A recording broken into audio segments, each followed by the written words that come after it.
Here we have our anatomical model of the skin, and this anatomical model is divided into 3 sections. This first section here is going to be thick skin, either from the palm or the sole. This middle section is axillary skin, so it's going to be in the armpit. And this last section is the scalp.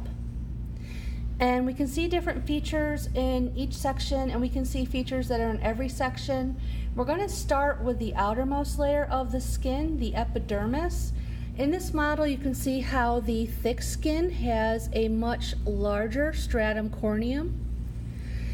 If we start at the deepest layer of the epidermis, it's shown here as this kind of peachish stripe. That is the stratum basale. Above the stratum basale is the stratum spinosum, which is shown here in this kind of lighter gray with the letter D. Above the stratum spinosum is the stratum granulosum, shown in this layer here, represented with a C. Now, on this model, it shows the stratum lucidium on the thick skin. The stratum lucidium is much more developed in thick skin than it is on thin skin. In fact, for a while it was debated whether or not the stratum lucidium was even present in thin skin. Now we know that it is. It's just not as well developed and harder to see. So it is left off the thin skin in this anatomical model. The most superficial layer of the skin is the most superficial layer of the epidermis is the stratum corneum, which is shown in this layer here. And you can see the stratum corneum is much thicker and more developed in thick skin.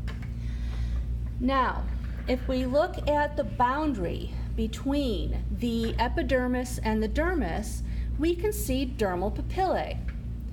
And we can see all these little bumps. Every one of these little bumps is a dermal papillae. And if we tip the model a little bit, we can see them 3-dimensionally, where the layers of the epidermis have been peeled off to show the dermal papilla as these little ridges or bumps, kind of like little mountains or projections, clearer. Now, if we start looking at the dermis, some of the structures that we see in the dermis include some of our nervous tissue. We have the lamellated corpuscles that detect deep pressure, the tactile corpuscles that will detect lighter pressure, and free nerve endings that will detect touch and light pressure as well. Now, when we look at some of the glands, we have our sweat glands. And our sweat glands are these coiled tubes that we see through the skin. Now, on the palm and in the scalp, we have eccrine sweat glands. Eccrine sweat glands are deeper, they respond to temperature, and they secrete through ducts up to the surface of the skin. In the armpit region, in the axillary region, we're going to have apocrine sweat glands. These are the ones that become active at puberty, and they respond more to things like stress, arousal, more than they do to temperature. These guys are not as deep in the dermis, they tend to be thicker, and they secrete into a hair follicle. If we look at our sebaceous glands, they are coiled tubes. So here we see them 3-dimensionally poking out. In this part of the model, we see the sweat gland where it's been cut. So because it's a set of coiled tubes, what we'll see is a bunch of circles where we've cut through the coiled tubing. If we come over to the part of the model that represents the scalp, we can see the different structures of the hair follicle. Here we have a whole hair follicle. Over here in the axilla, we have a hair follicle that has been sectioned.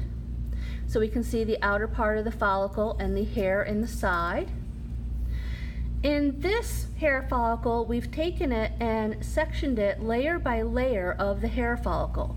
So this whole thing is the hair follicle. Basically, it would look like this if we didn't have the layers peeled off. The part represented by B, this larger area, this rounder area, is the bulb of the hair.